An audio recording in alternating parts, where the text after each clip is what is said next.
we have gotten a glimpse of what the offseason could be like before free agency begins with no scouting combine. There could be some days where there isn't a lot going on. And unfortunately, the one big story that is filling the void is not a good story, although it seems like the Seahawks have finally realized that there was no option for them but to sever ties with the individual who is at the heart of this story. Chad Wheeler, a backup offensive tackle for the Seahawks, made news recently because he was arrested and he was actually jailed over the weekend on suspicion of domestic violence. The details are over the top, shocking. I don't know how it's only suspicion of domestic violence. It should be attempted murder. I'm not going to get into the details, but it's easy to find out more about the story.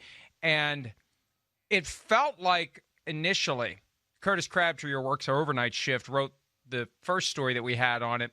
And then I saw his name trending on Twitter, and I started to look into it a little bit more. It's like, oh, my God, this is horrible. And no one's writing about it. No one's talking about it. And I guess it's because he's not a star player. But it seemed to catch more and more attention as the day unfolded, Charean. And the Seahawks wanted to, I think, just do nothing because he's due to become a restricted free agent. He is a restricted free agent, excuse me. If you don't tender an offer to him, he just becomes a free agent and he leaves and you're done with him and you never have to do anything. That seemed to be what they were going to do, and they issued a statement initially to that effect, but they have since actually waived him.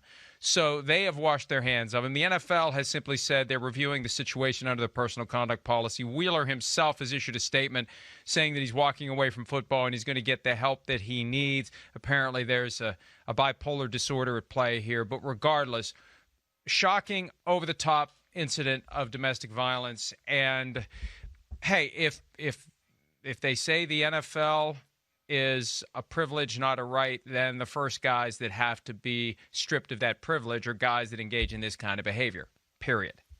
Yeah.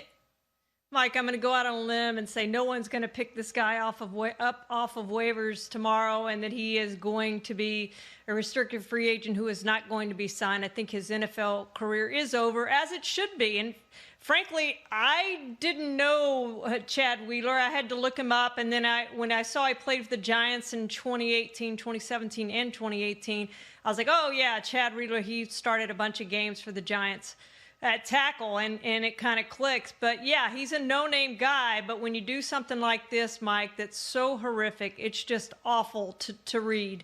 And just his career should be over. Yeah, and the only thing that bothers me about that isn't the fact that his career is over. It's the reality that if he were a perennial Pro Bowler, if he were an All-Pro, if he'd been a first-round pick this year, that's when people start getting second chances at the expense of someone else's first chance. I always try to point that out. When someone who's done something they shouldn't have done gets their second chance, somebody who's never done anything wrong ends up losing his chance because it's a zero-sum game when you talk about roster size. But that's the one thing that bothers me about sports of all kinds at every level. The better you are, the more likely you are to get a second chance. And for Chad Wheeler, it's a no-brainer. No second chance, you're gone. You're at the bottom of the roster, you're gone. We've got zero tolerance for guys at the bottom of the roster who do things they shouldn't do. And again, it's good that the Seahawks got to the right place. I'd like to see the NFL make a stronger statement about it. I think one of the other reasons that people were so quiet about it throughout the course of the day, because it's not a big-name player, you make it a bigger story by doing something about it. I'm not saying that's right or wrong, but I'm trying to understand why it just kind of percolated in plain sight, and it reached boil because of people who caught wind of it among the fan bases saying, what the hell's going on here? They've suspended guys like Ezekiel Elliott, who was never even arrested for anything, and he got suspended 6 games. So there was a sense of a double standard at play, and look, I just think that the NFL and the Seahawks were hoping that it just would go by unnoticed and they wouldn't have to deal with it at all and just be done with the guy. Well, they're done with him. The NFL's done with him, and we're done with him. Hopefully, we won't have to mention his name ever again. Hi, I'm Mike Tirico, and thanks for watching. Make sure to hit subscribe for the latest news and highlights from NBC Sports.